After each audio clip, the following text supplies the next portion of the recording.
This chapter is called Drawing the Map of New Zealand. To hear the man talk, said Granny, you'd think your grandfather had invented the country. Well, your grandmother's right, Grandad said when I asked him. There was no such thing as New Zealand before I drew it on the map. What about when you were a boy? I asked. There must have been a New Zealand then. No, not a skerrick. We had a big map of the world at school, and where New Zealand is now was just blue sea. Then where were you standing when you drew the map? And where was Granny? You'll have to ask her. Grandad puffed through his moustache. Whatever you do, don't go telling your grandmother she didn't exist until I drew the map. He puffed through his moustache again and took off his hat, wiping his head and putting his hat back on again. Grandad, you must have been standing somewhere. Were you in Australia? Well, it wouldn't have been much good standing on Australia and trying to draw a map of New Zealand. You can't see that far. Stewart Island? Stewart Island wasn't there until I drew it on the map. Grandad shook his head and looked thoughtful. Where was I standing? Maybe it'd help if we drew a map of my veggie garden on the back of this old calendar. Where's that pencil? Draw in the shed first. That'll tell us where we are to start with. And how about writing shed inside it? What are those things you're drawing? They're you and me, Grandad. What's that you're putting in now? The potato patch. The onions, the lettuces, the cabbages, all over there. That's right. So that must be the asparagus bed and the rhubarb. And here's your compost heap. Granny says it stinks. My compost smells like rich Christmas cake. It's all I can do not to eat it. Is that the path? Yes, that'll be the plum, the gooseberry bush, the incinerator.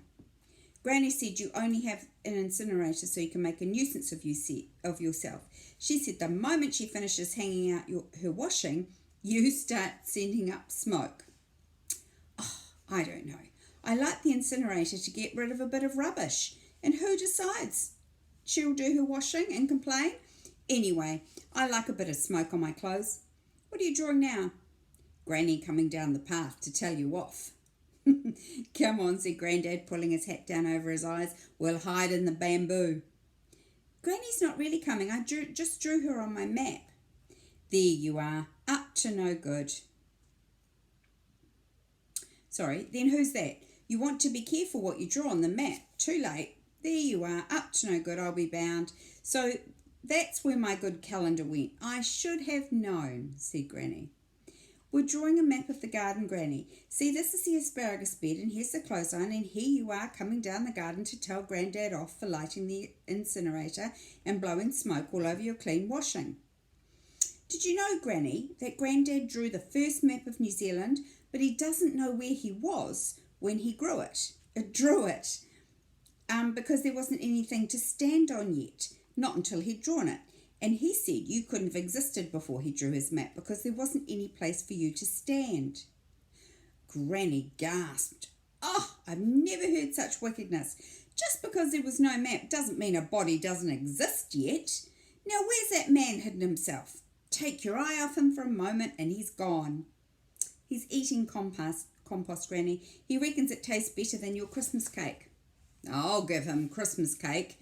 I came down to tell you to skip up to the house and wash those dirty hands at the outside tap so you don't make a mess of my bathroom. And then we better give your hair a good brush or your mum's going to think that she'll come, or what's your mum going to think when she comes to take you home?